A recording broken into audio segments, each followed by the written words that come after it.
Whispers of valor across the starlit sky.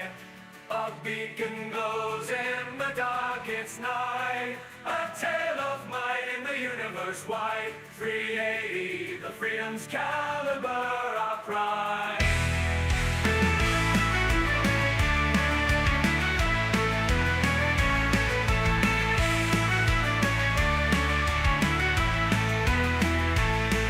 In hell, David's hearts where courage does dwell. We march through the cosmos, through heaven and hell, with our strategy and beacons bright and clear. We summon the thunder that enemies fear. The super destroyer in the void it sails, unleashing fury as justice prevails. A barrage of freedom from barrels so true. The freedom's caliber we chew.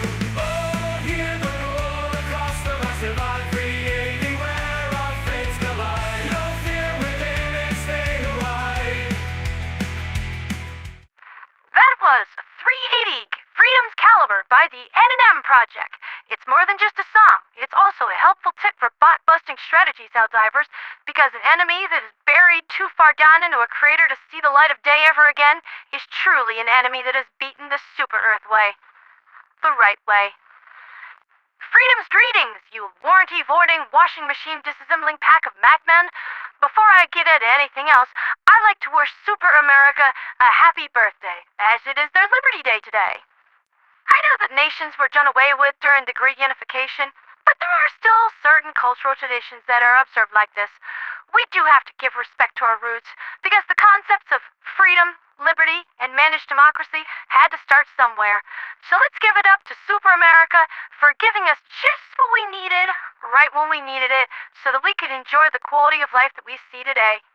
A step in the right direction. Now it's up to the rest of us to keep walking that path towards a brighter future.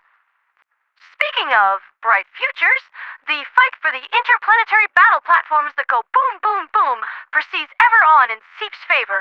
Automaton forces keep trying to make a grab for X-45, but they can't maintain a metal foothold over it for so much as a lunch break before our Helldivers, ever loyal, brave, and true, blast them back into scattered bits of hardware. The fight for Mesa continues to be extremely violent, with the bots steadily losing ground step by step to the creek crawlers and other assorted jungle fighters.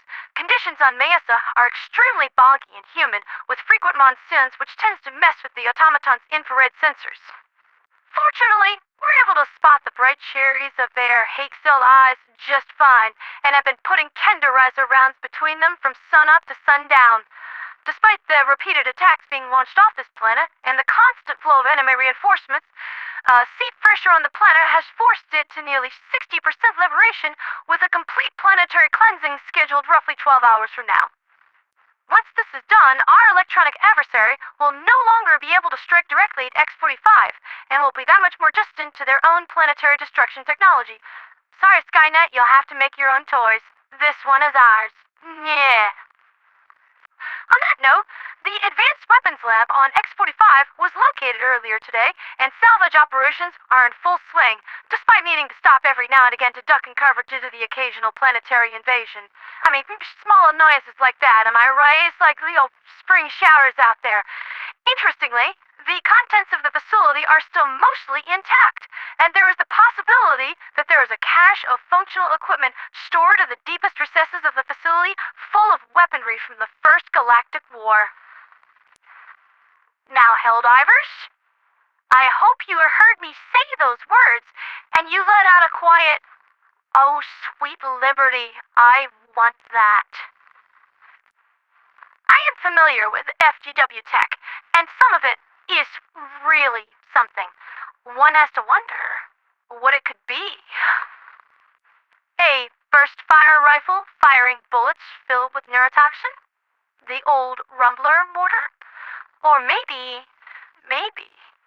it is the fabled tracking micronuclear tactical missile, also known as the Shredder.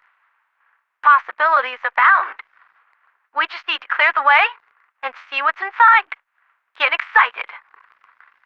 I do have some bad news to go along with the good. Because of the Liberation Fleet's isolated position within this sector, logistics are starting to break down a little bit.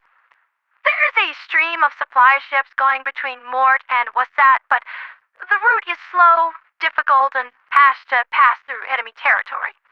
For every 5 supply ships Super Earth sends, 2 are being lost, so certain priorities have to be set.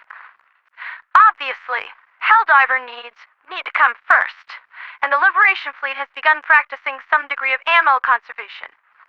Ranking most highly on the list of shortcomings are medical supplies, so certain enterprising individuals within the Liberation Fleet have begun a blood drive to make sure that various bot-related injuries can be tended to. This project is the brainchild of Commander Riptide of the SES Wings of Liberty, who has been fighting hard on the ESA for the past several days, and as a friend of the show, I'd like to give a shout-out for all of your hard work. Few souls are as giving or as patriotic.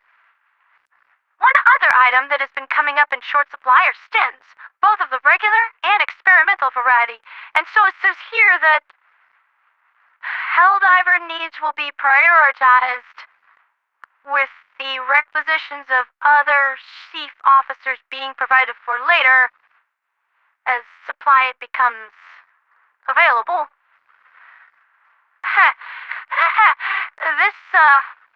This doesn't apply to me, does it? I mean, I've still got my own supply ship coming in, right? What?